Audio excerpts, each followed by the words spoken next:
También les refirió Jesús una parábola sobre la necesidad de orar, ¿cuándo?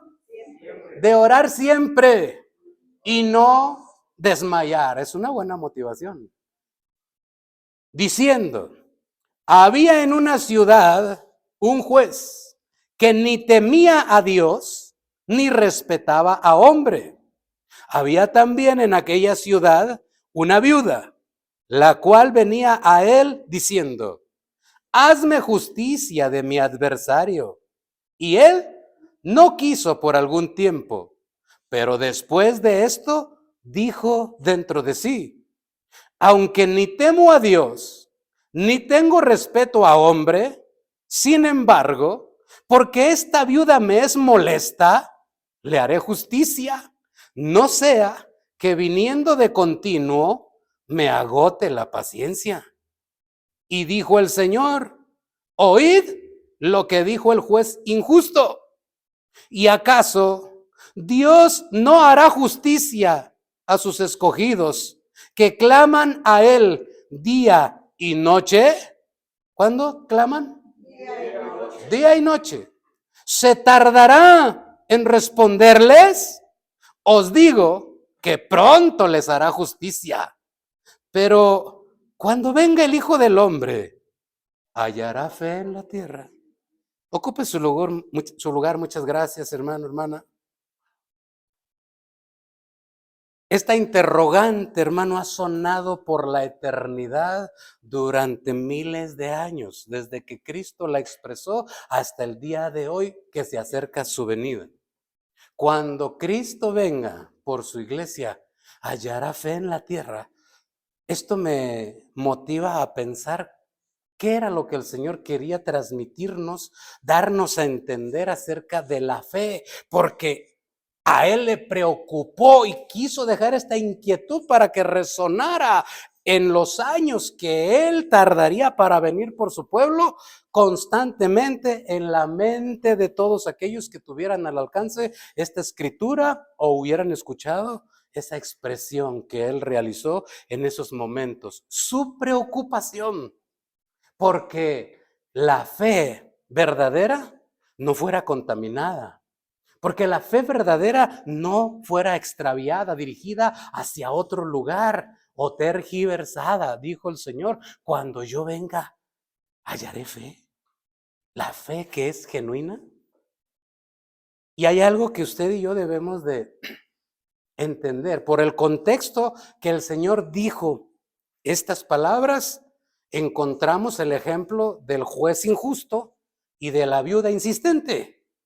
¿Cómo es que la viuda insistente alcanzó que alguien, aunque fuera injusto, ni tuviera temor de Dios, ni siquiera respetara a ser humano alguno, obtuviera un beneficio de ese tipo de personas? ¿Por qué? Por su insistencia. Diciéndonos el Señor, si mi pueblo insiste, yo le contesto. Porque los tiempos van a ser tan difíciles. Ya de antemano el Señor nos había advertido que venían tiempos peligrosos. Venían también una gran apostasía de la fe, muchos abandonando la fe. Y como el Señor sabía que ahí iban a ser tiempos peligrosos, hizo esta pregunta: en esos tiempos peligrosos que a mi pueblo le estará tocando vivir, ¿todavía conservarán la fe verdadera o qué clase de fe tendrán? Y le comento esto porque, hermano, la fe de los cristianos de los primeros tiempos era una fe tan poderosa que tenía la capacidad de permitir hasta ofrecer su vida sin negar a su Señor y Dios Jesucristo, aunque le costara la vida de su familiar, de sus hijos o de sus parientes cercanos, aunque les costara el trabajo, aunque les costara el menosprecio de toda su comunidad. Aún hoy en día hay ese tipo de fe, no digo que ya no exista, todavía existe, pero esa era la fe común y dominante en los primeros días de la iglesia primitiva. El emperador Nerón y los emperadores romanos vieron un enemigo dentro del cristianismo y quisieron exterminarlo, desaparecerlo. Y cuando las personas que tenían la fe en Cristo Jesús eran apresadas y llevadas al sacrificio, ellas no negaban a Cristo. Hoy en día encontramos personas que están en las iglesias que algún compañero de trabajo le pregunta, oye, tú estás raro, ¿eres de esos cristianos? No, ¿qué va a ser? No, no, mis papás, ellos, pero yo no, ¿qué va a ser? Basta solamente la amenaza de una discriminación sencilla, ínfima, para poder negar a Cristo. Y eso es inicio de un daño a la fe genuina, porque todavía hay otras cuestiones más graves que están sucediendo hoy en día que le preocuparon a Cristo desde esos momentos hasta el día de hoy. Pero quiero comenzar diciéndole esto. El juez, aunque era injusto, él dijo estas palabras: aunque yo no tengo temor de Dios, aunque yo no respeto a hombre alguno, lo que no quiero es que me siga molestando. Entonces, el Señor toma el lugar y dice, si este hombre, siendo injusto, pudo darle respuesta a esta mujer, entonces ustedes que dudan, le dijo a sus discípulos, ustedes que dudan, creen que su Padre, que su Dios, que su protector, que su ayudador se va a tardar en responderles. Si Él es justo, si un injusto respondió pronto por la insistencia solamente, un justo, ¿cuánto más no responderá tan pronto como sea necesario responder? Y ahí es donde a veces no entendemos la respuesta de Dios. ¿Por qué no la entendemos? Porque a veces, hermano, lo que dijo aquí el Señor Jesucristo fueron unas palabras claves para entender esto. Él dijo, se tardará el Señor en hacerles justicia. No dijo en complacer nuestra petición. Dijo, se tardará su Dios en hacerle justicia a ustedes. Y ahí es donde hay sus asegúnes en cuanto a la justicia de Dios. ¿Por qué, hermano? Porque a veces Dios responde siendo justo con una injusticia. ¿Cómo, hermano? Esto cuesta trabajo entenderlo, pero es verdad. Y se lo puedo demostrar con la palabra de Dios. El pueblo de Israel en Judá se conocía porque tenían más temor de Dios que el pueblo del reino del norte. Ya sabe usted la división de los dos reinos, el reino del norte, el reino del sur. 10 tribus para el reino del norte, 2 tribus para el reino del sur. Y el Señor tenía complacencia con el reino del sur porque había más temor hacia Él, más respeto, más obediencia a sus mandamientos, pero no estaban exentos de fallarle en algún momento al Señor. Y el reino del sur comenzó a fallarle al Señor, siendo injusto. Los gobernantes, los sacerdotes, siendo injustos. Y el Señor dijo, yo tengo que hacer justicia. Y no se tardó en hacer justicia. ¿Qué hizo el Señor? Le mandó un siervo suyo llamado Nabucodonosor. Porque así dice la palabra, que era siervo de Dios. ¿Y qué hizo Nabucodonosor? Hermano, se llevó cautivo al pueblo de Judá, de toda esa región, 70 años a Babilonia. Pero la forma como se lo llevó, relatan los historiadores bíblicos que fue dolorosa y vergonzosa. Miles de judíos caminando desnudos, llevándolos por miles de kilómetros hasta llegar a Babilonia desnudos. No había en Israel vergüenza mayor para un judío que mostrar su desnudez, porque está estipulado en la palabra que no se demostrara su desnudez. Y con vergüenza el Señor hizo justicia de su pueblo por ser injustos. Se los llevó cautivos. No hubo forma de que los subieran a un carro, a un vehículo, caminando, mujeres, niños, ancianos, miles de kilómetros desnudos, pasando por fríos, pasando por calores, pasando por hambres, por sed, por todo eso. Siendo justo el Señor, aplicando justicia en lo que pareciera una injusticia para el pueblo de Dios. ¿Verdad que es difícil entender a Dios? Y después de 70 años, dijo el Señor, se acabó. Se restablece todo. La ciudad, la iglesia, el culto, mi nación. Y hoy los judíos vienen a ser unos de los hombres más ricos a nivel mundial. Dios terminó siendo lo que dice su palabra que es, justo. Y solo los atravesó un poco por el dolor, por la vergüenza, por la tragedia, para terminar bendiciéndolo. ¿Qué le pasó al justo Job? Lo pasó por el valle de lágrimas para después trasladarlo a lo más alto de su región, que ya de por sí lo era, pero ahora doblemente bendecido. ¿Qué le sucedió a José el soñador? Lo atravesó primero por la calamidad, por la acusación falsa, por el dolor, para después ponerlo en el trono de Egipto. Y a un creyente como usted y como a mí, ¿qué nos va a suceder, hermano? Para que Dios sea justo.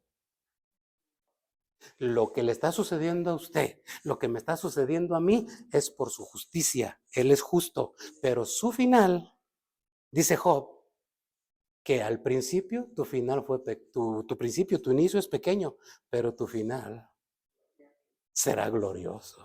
Será más grande que al principio. Por el momento, tal vez estemos en ese proceso. Pero en ese proceso, muchos abandonan la fe porque no lo entienden. Porque nadie se los dijo, porque nadie se los enseñó. Le prometieron un evangelio de bendiciones. Acepta al Señor, se arreglan los problemas de tu casa. Acepta al Señor, tu marido te quiere y tus hijos son obedientes. Acepta al Señor, salen del vicio tus hijos. Y eso es una mentira. Dios sí lo puede hacer, lo ha hecho con muchas personas, pero no es el objetivo de su sacrificio en la cruz. Su objetivo al dar la vida y volverla a tomar después resucitado por estar atravesando el proceso de la cruz fue perdonar tus pecados, mis pecados y librarnos del infierno. No hacernos ricos ni hacer el papel de psicólogo para solucionar las necesidades de la raza humana. No, era librarnos del infierno. Pero si buscamos primeramente el reino de Dios y su justicia, todas las demás cosas vienen como añadidura. Sí, podemos obtener que nuestros hijos se transformen, el marido quiera a la esposa quiera al marido y que todos los demás se solucione. Pero el principal objetivo es salvarnos de la condenación eterna. Y cuando no se nos enseña eso y se nos promete solamente un evangelio de prosperidad, de bendición, nuestra fe está siendo extraviada. Porque no se nos enseña y no se nos advierte. Y en guerra avisada no hay muertos. Pero esto ha desanimado a muchas personas hoy en día. Por la mañana ya veíamos algo de ese tema. Y aquí el Señor dice, el Señor no se va a tardar en hacer justicia. El problema es que a veces no entendemos su justicia, porque yo como justicia entiendo que Dios me va a bendecir de todos los que les caigo mal en mi colonia y Dios me va a exaltar. Y a veces no es así, hermano. A veces la justicia de Dios es distinta y no la entendemos. Pero cuando conocemos a Dios, dijo el Señor en San Juan 17:3, esta es la vida eterna, que te conozcan a ti y a tu Hijo Jesucristo, el único Dios verdadero, y a tu Hijo Jesucristo, a quien tú has enviado. Entender a Dios por su palabra, conocer los mandamientos de Jesucristo, nos lleva a la vida eterna. Pero cuando no se nos enseña correctamente, hay caminos que al hombre le parecen rectos, pero su final son caminos de muerte. Le voy a decir lo que sucedió en la pandemia. Muchas iglesias cerraron. Muchos cristianos abandonaron su fe. Millones de gente que adoraba a Dios hoy anda sin Dios y sin esperanza. La causa, no entender la justicia de Dios. El mundo estaba lleno de maldad, de pecado. Y con un poquito que Dios permitió que los que tienen el poder, o como dicen algunos, o que se soltara esta cuestión, pues movió la fe de muchos y ya no sirvieron a Dios. Ya no tienen iglesia, ya no tienen Dios y no quieren saber nada de cristianismo. ¿Por qué? Porque cuando estaba la pandemia hubo muchas amenazas. Si abren, a la cárcel. Si asisten, a la cárcel. Y con una amenaza ya no quisieron seguir a Dios. La fe fue golpeada, fue atacada y le dio resultado al enemigo. Y muchos hoy en día ya no quieren servir al Señor. Lo que es más trágico, hermano, es que traigo aquí 2 ejemplos de pastores de mega iglesias que no tengo temor en decir sus nombres porque ellos lo declararon abiertamente por las redes. En Estados Unidos, un pastor llamado Joshua Harris, este hombre, pastor de una mega iglesia, estoy hablando miles de almas. Se habla de cerca de 80 y tantos mil almas que se congregaban en esa iglesia. Él, de pronto, después de tener un ministerio que se conocía como Gracia Soberana, con miles de miembros de esta iglesia, un día dijo: me voy a divorciar. Y se divorció. Después hizo esta declaración: yo me voy a desconvertir, dijo. Esa es la palabra que utilizó. Me voy a desconvertir. Cuando le preguntaron por qué, dice: porque me di cuenta que estaba equivocado en mi fe. Y dijo: pido perdón a todos aquellos que escucharon mis enseñanzas como pastor cuando hablaba de la sexualidad en la raza humana. Pido perdón a la comunidad lésbico gay por todas las enseñanzas mal fundadas y mal orientadas por la palabra de Dios que yo di durante más de 20 años. Estaba equivocado, les pido perdón.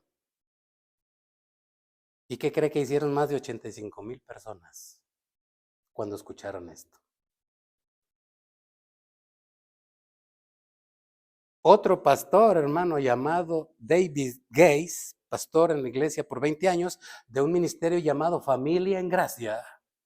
Este hombre, después de 40 años de ser un devoto seguidor de Cristo y más de 20 años de pastor, conociendo de memoria 18 libros de la Biblia, habiendo leído la Biblia 24 veces en su vida, de pronto dijo estas palabras: mi matrimonio fue una farsa. Y dijo: la oración nunca fue respondida. Los milagros nunca se realizaron. Los niños se rebelaron. Los matrimonios fracasaron. Se produjeron adicciones, todo al mismo ritmo de lo que le pasaba a los no creyentes. Me doy cuenta que simplemente el sistema falló. Me despido del cristianismo. No quiero estar más con ustedes, dijo. Y los miles de seguidores de este hombre, ¿cómo cree que se encuentran? Hoy en día, grandes cantantes muy famosos, tal vez usted los conoce, ha cantado sus alabanzas en algunas congregaciones, se han levantado diciendo: ya no le canto más a Cristo, ahora le canto al mundo. Un Jesús Adrián Romero, un Marcos Witt, se levantan y de pronto dicen: me doy cuenta que debo de ser más abierto a la comunidad, usted ya sabe cuál.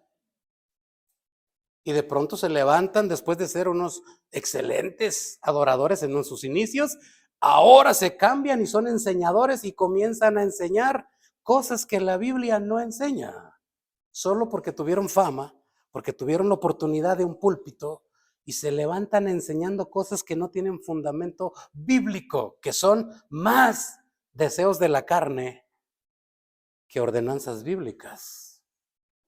Y Cristo dijo, cuando yo venga, voy a hallar fe en la tierra. ¿Cuántos seguidores tendrá Jesús Adrián Romero? Miles.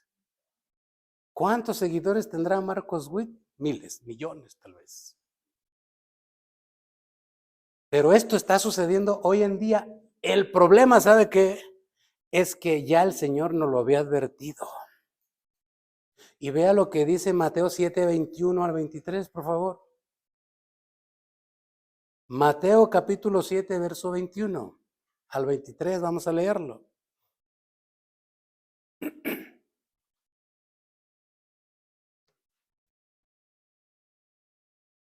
Mateo 7, 21 dice así la palabra de Dios. No todo el que me dice, Señor, Señor, entrará en el reino de los cielos, sino el que hace la voluntad de mi Padre que está en los cielos.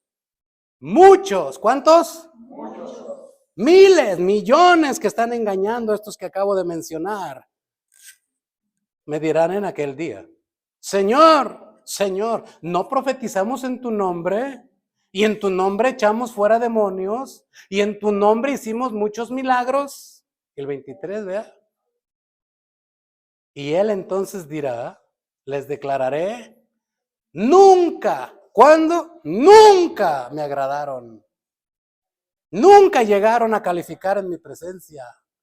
Nunca os conocí, apartaos de mí, hacedores de maldad. Pero si yo soy el cantante famoso, me llamo fulano de tal, no te conocí. Miles de gente me seguían, no te conozco. Si soy el pastor fulano de tal, del ministerio Gracia y fulano de tal, no te conozco. En su momento yo derramé mi gracia para bendecir, para sanar, para liberar a los que yo consideré, porque yo tendré misericordia del que yo tendré misericordia. No por causa de los hombres, pero sí para bendecir al que tenga un corazón del agrado mío. Y soy el apóstol fulano. Yo hice y fundé y no te conozco, dirá el Señor. ¿Por qué? Porque está sucediendo lo que hoy en día están viendo nuestros ojos y enterándose nuestros oídos. Vea lo que dice la escritura segunda de Corintios 13:5. Porque no se practica esta ordenanza de nuestro Señor Jesucristo, muchos podemos cometer un error grave contra nosotros mismos. Segunda de Corintios 13:5, mire lo que dice la palabra. Examinaos a vosotros mismos si estamos, ¿dónde? ¿Qué era lo que le preocupaba a Cristo? La fe. ¿Cuáles son las palabras que el Señor nos puso aquí como congregación? 3 palabras. Fe, arrebatamiento, frutos para su venida. Y este es el tema que estamos trabajando hoy. Peligro. Cambiaron tu fe. Porque muchos no se han dado cuenta. Todavía. Hoy siguen buscando el nuevo disco de... Ya usted sabe quién. Sin importarle lo que declararon, el abandono de la fe, y todavía siguen confiando en que son cristianos. Ya no son cristianos, ya abandonaron la fe. El Señor ya no lo había advertido. ¿Cuándo nos lo advirtió? Primera de Timoteo 4:1, vea. Esto ya era por esperarse, ya está aconteciendo. No tenemos que dejar que nos cambien la fe, porque ese es el objetivo de hoy en día. Cambiarnos la fe. Era la preocupación de nuestro Señor Jesucristo. Primera de Timoteo 4:1, mire. Pero el Espíritu dice, a ver si se entiende. ¿Así dice? No, es algo que le interesa que quede bien claro. Pero el Espíritu dice claramente que en los últimos tiempos algunos abandonarán la fe. ¿Y qué van a hacer? Van a escuchar espíritus engañadores y doctrinas de demonios.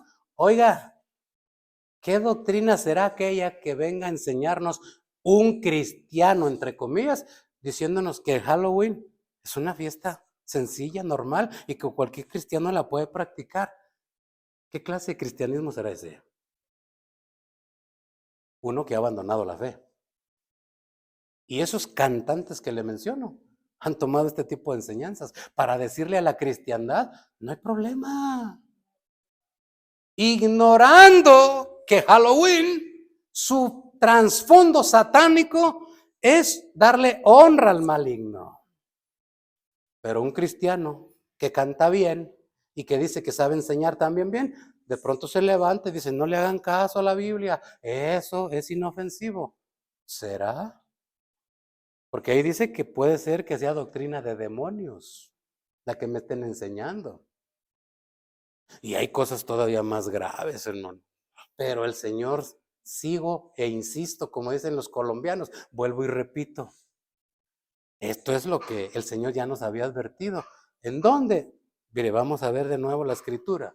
Primera de Juan, capítulo 2, verso 18 al 20.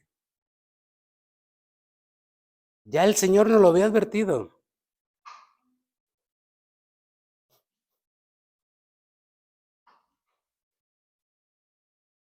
Primera de Juan, capítulo 2, verso 18. Mire cómo habla aquí el apóstol Juan, quien recibió la revelación del Apocalipsis. Hijitos, ya es el último tiempo. Mire, desde aquellos días ya era el último tiempo. Ya es el último tiempo. Y según vosotros oísteis que el anticristo viene, así ahora han surgido muchos anticristos. Por esto conocemos que es el último tiempo. Vamos al 19. Mire, salieron de nosotros. ¿De dónde salió Jesús Adrián Romero? ¿De dónde salió Marcos Witt? ¿De dónde salieron estos pastores que acabamos de hablar? De nosotros. ¿Pero qué dice? Pero no eran de nosotros. Porque si hubiesen sido de nosotros, habrían permanecido con nosotros. Pero salieron para que se manifestase que no todos son de nosotros. Puede haber todavía más sorpresas en su cantante favorito, en su predicador favorito. Hermano, todo esto está sucediendo el día de hoy. Y no nos debe de sorprender porque ya el Señor nos lo había avisado. Muchos van a apostatar de la fe. Van a abandonarla. Resultado, muchos desánimos. Enseñanzas con doctrinas de demonios, dándole gusto a la concupiscencia de la carne y lejos de satisfacer la doctrina de nuestro Señor Jesucristo. Por eso dice la Escritura también que vendrán días en que no sufrirán la sana doctrina. ¿Por qué dijo sufrir? Hermano, porque la palabra de la cruz conlleva sacrificio, conlleva dolor, conlleva todo esto de entender a Dios cuando Él se mueve para hacer justicia, aún por encima del dolor de los seres humanos. Pero luego los lleva a la victoria.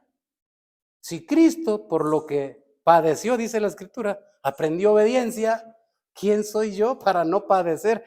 Para que Dios me permita ser obediente, hermano. Me va a atravesar por el valle de lágrimas también para ser obediente.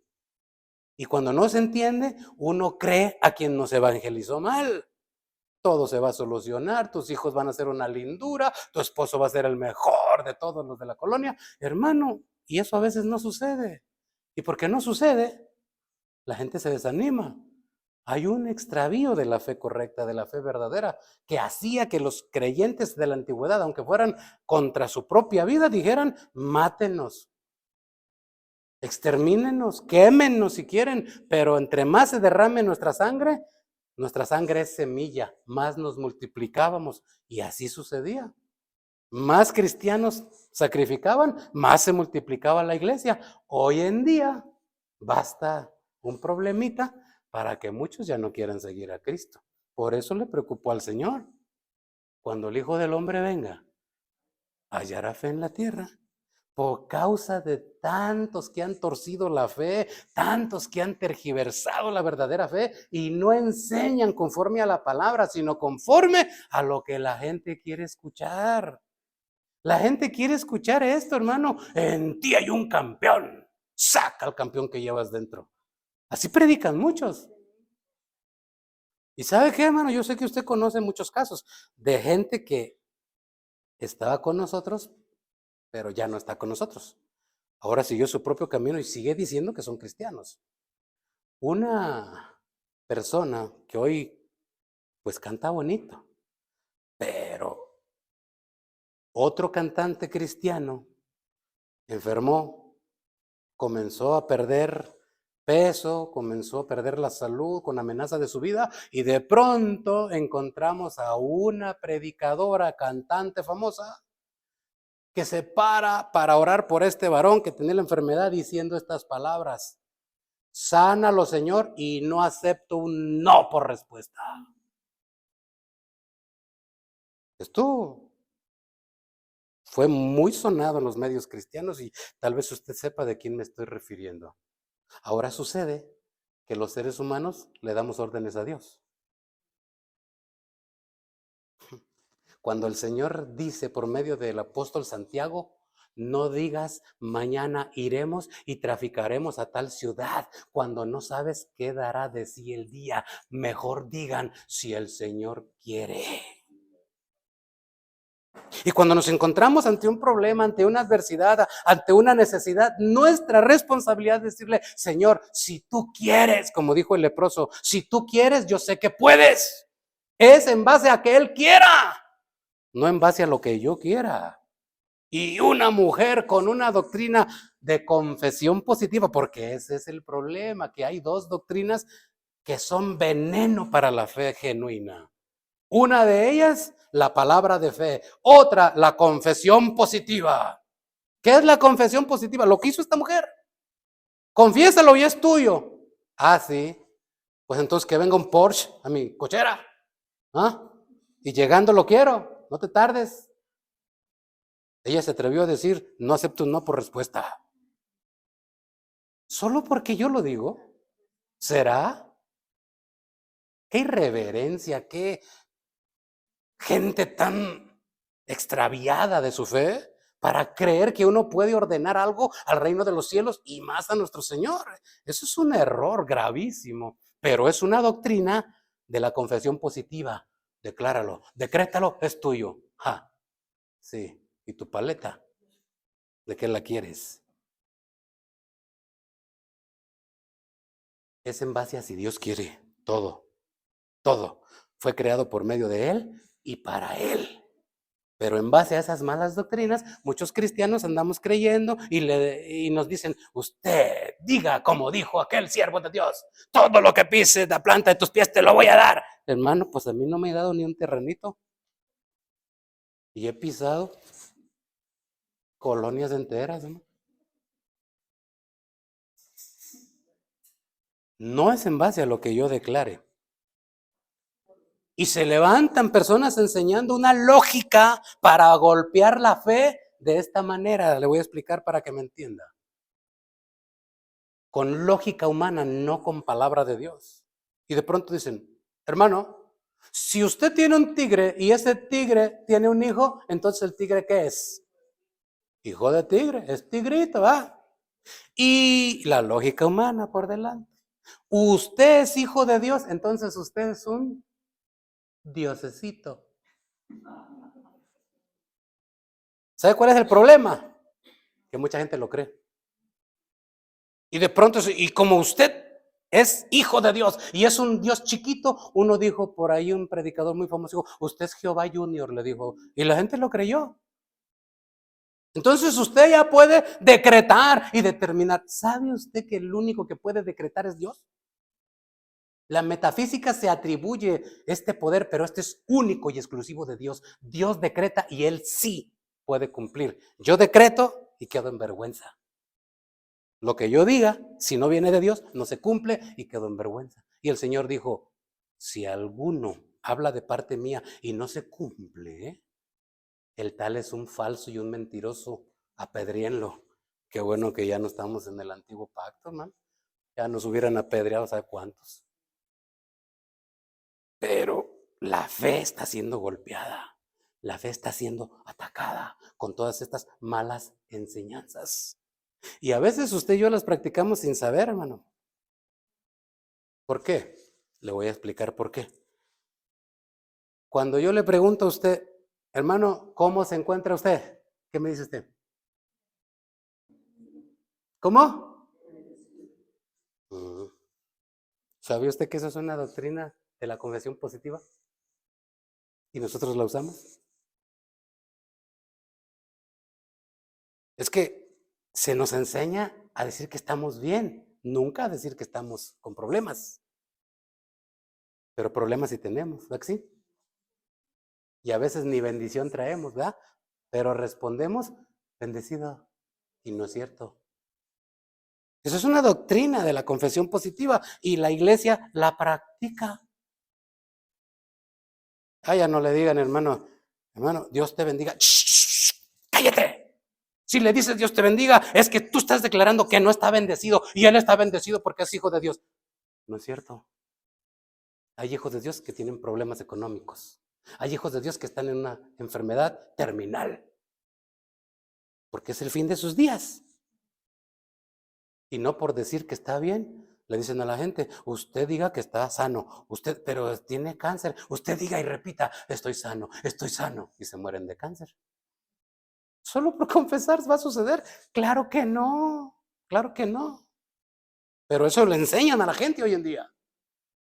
Y la fe está en peligro. Por eso Cristo le preocupó y dijo, cuando el Hijo del Hombre venga, hallará fe en la tierra. Una fe que no esté contaminada. Una fe que sea genuina. Porque hoy en día se dice que la fe es una fuerza. Y cualquiera la puede manipular, la puede ordenar y la puede utilizar y luego abandonar. Yo había creído, según lo que dice la Biblia, que la fe es una convicción. Es la certeza de lo que se espera, la convicción de lo que no se ve. Pero estos predicadores, estos enseñadores, dicen que no, la fe es una fuerza. Lo mismo quisieron hacer con el Espíritu Santo los testigos de Jehová, diciendo que es una fuerza. Entonces cuando se quiere, se prende el switch y sale la fuerza, le apago el switch, se acaba la fuerza. ¿Eso será Dios? Por supuesto que no. Él me controla a mí. Yo ninguna potestad tengo sobre él. Si él quiere, me deshace como deshizo a muchos en el antiguo pacto, mayormente aquellos que le ofrecieron fuego extraño, los hizo cenizas en el altar. Pero yo, si no puedo nada contra el maligno, podré algo contra Dios. Malas enseñanzas de una fe tergiversada que están circulando por las redes, por muchas iglesias llamándose cristianas, pero que gracias a Dios nosotros tenemos la palabra profética más segura. Una cantante que de pronto, hermano, que cómo me gusta. Hermano, es que a mí me canta bonito y me gusta. Pero ese canto, hermano, ¿usted cree que sea cierto? Que le gusta a muchos cristianos. Una mujer que de pronto tiene al diablo enfrente y comienza a cantar bien valiente. Arrebato mi familia, arrebato mi salud, arrebato y arrebato. Sí, el diablo sí, toma, te la dejo, llévatelo. ¿Ese es el diablo que usted conoce? Pues es un diablo muy ínfimo. Porque el maligno tira a matar. Y no se anda dándonos tiempo.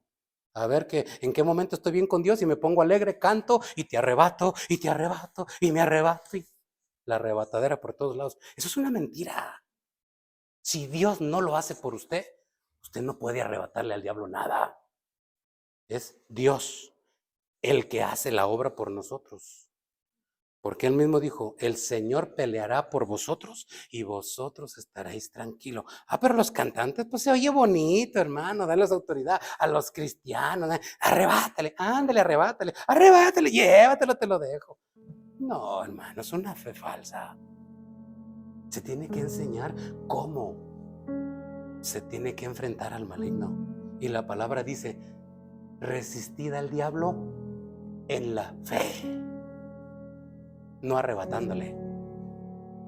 Resistid al diablo en la fe y él huirá de vosotros. ¿En qué fe? En la de Cristo. Señor, me está amenazando. Padre, ya me logró hacer esto. Señor, en tus manos está el control. Lo pongo. Yo sé que tú me vas a dar la victoria y el Señor lo va a hacer. ¿Se tardará en hacer justicia? No, no se va a tardar. El problema es que nos enseñan una fe falsa y nos agarramos cantando y te arrebato, y todos se lo están llevando y nosotros seguimos arrebatando. A ver cuándo nos va a dejar algo. Peligro. Cambiaron tu fe. Es el mensaje del día de hoy. Póngase de pie, por favor, hermano.